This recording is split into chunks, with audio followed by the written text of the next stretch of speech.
much power in dreams. I mean, as Lori was saying, there's so much power in your ability to imagine a better future than you have.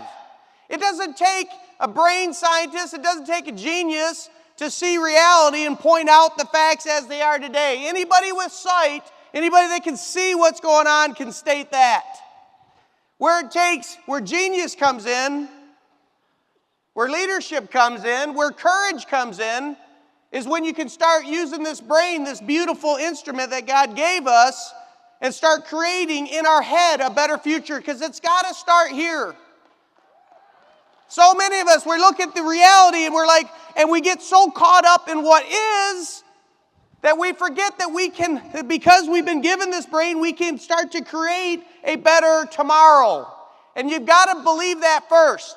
I'll tell you where the first time I ever experienced that. It was way before the business. It was after my sophomore year in high school. Let me tell you my high school career athletics through my sophomore year. Our school lost its millage, and so we had to pay money to play. It was $100, and that was a lot of money for my parents at the time, so they said we could play one sport a year. And so as a freshman, I said, I think I'll do basketball. When you're 5 foot 98 pounds as a freshman, there might be better sports, and I actually tried out for wrestling, but that looked like it was too hard. I'm going to go out for basketball. I like that one. And I was the official member of the bomb squad. Let me explain what that is. Our coach, they had the starting five, then they had a few guys that came in, then they had the last five. And the last five saw play, so for the whole first half of the year, the only time I ever made it in the game is the coach would look down at the bench when we were down. We never won a game. And we were down, when we got down by 40 points or more, I knew the bomb squad had a chance. He wouldn't even say our names. I don't even know if he knew our names. He'd just say, bomb squad. And all five of us like, yeah, we're in. To make matters worse, I wore glasses and I didn't want to play with them, so I'd take off my glasses. I was blind as a bat. I literally, if you got more than 10 feet away, I wasn't even sure if you were on my team. Thus why I was a member of the bomb squad. I'd shoot. You know what I did to shoot is I'd look and I could see the outlines of the backboard and I'd shoot in the middle. The rim's in there somewhere. Not so impressive.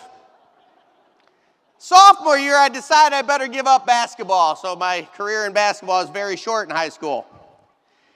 So I say I'm going to go play baseball because I had played in Little League and I was pretty good. I was a pretty good player. So I'm going to wear my glasses. But what I didn't realize is my eyes got twice as bad even though I had glasses. But when you're wearing glasses, you don't think that your eyes could get bad because you already have glasses. So they're pitching to me, and I can't see a thing, and I'm swinging. I'm like, man, I couldn't even tell that was a curveball. But I couldn't say I'm blind as a bat because I'm like, I can't be blind as a bat. I'm wearing glasses. I take off my glasses. No, I'm definitely more blind without them. I put them back on. I'm not exaggerating. I was so bad that they put me out in the outfield, and I only played outfield one game because the ball came to me, and I ran, and it was an easy fly ball. And I'm like, oh, I got this. I ran up here to catch it. And the ball lands 10 feet behind me. And, I mean, you have nowhere to hide out there. I'm like, I am a total dork. Please take me out.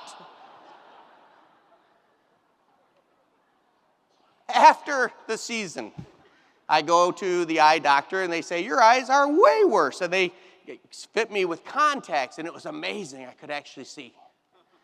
And I had a good year, so I wasn't really that bad at the sport. But I was terrible. So think about what's happened to me. Freshman year, bomb squad. Sophomore year, the absolute worst player on the team that they only put me in when it's like, I literally wanted to quit. I went to the coach and said, please let me quit. Like, you're halfway through the year. You might as well just go ahead and finish it. Why? But I did. I finished it. So I remember the first time I experienced the power of imagination. Because I love sports. It was my life. I loved it. Go out, play sports all day long. Watch it on TV. Dream about being a great athlete someday. But then I'd look at the results and they were pathetic.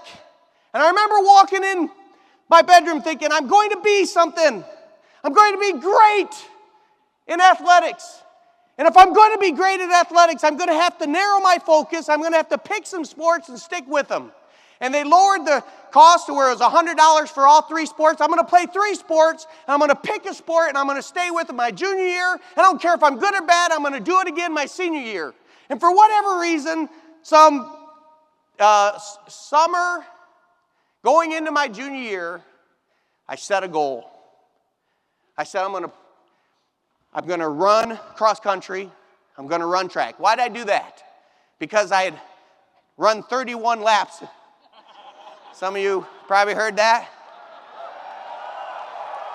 And the track coach said, you're going out for track. And the cross country coach said, you're going out for cross country. So I knew I can run. Run, Forrest, run. And I said, what about that middle season? I'm like, I'm going to have to go back to wrestling. It's going to be tough, but it's better than the bomb squad. So I'm going out for wrestling. And sure enough, I go out for those sports. And my junior year, there was nothing to write home about. I was a decent runner. I wrestled JV as a junior, which is kind of not really, but when you start wrestling as a junior, you do it, well, I'm just going to go. I'm going to wrestle. Did all right, but it was JV. In track, I had a pretty decent year, but nothing to write home about. But here's the most important thing I did. The next year, I didn't change sports. I didn't quit. I stayed focused, and I kept dreaming. I said, you know what? I stuck with all 3 sports. I lettered in all 3 sports. I'm going to do it again. And my senior year, I'm going to go for the Garth Yorton Award. And you got to understand, the Garth Yorton Award was for the best male athlete at our school. And our school is probably about 1,000 kids in the high school. And if you go and if you had asked anybody after my sophomore year, bomb squad, last player on the baseball team, what might only playing 1 sport and you have to letter in 3 sports, varsity letter in 3 sports, academics, and talent, results. If you had asked anybody, I would have probably been the last person athletically they would have picked for that award. But going in the senior year, by doing the same thing again and repeating and visualizing it and actually thinking I thought I had a chance. And going out and having a very good cross-country season with the first team Genesee County, wrestling and regional qualifier wrestling, and setting the track record for the 2-mile in the track season. And when they announced, and there's 5 finalists for the award, when they announced my name for that award, it's the first time in my life I said, you know what? There's power in a dream. There's power in a dream.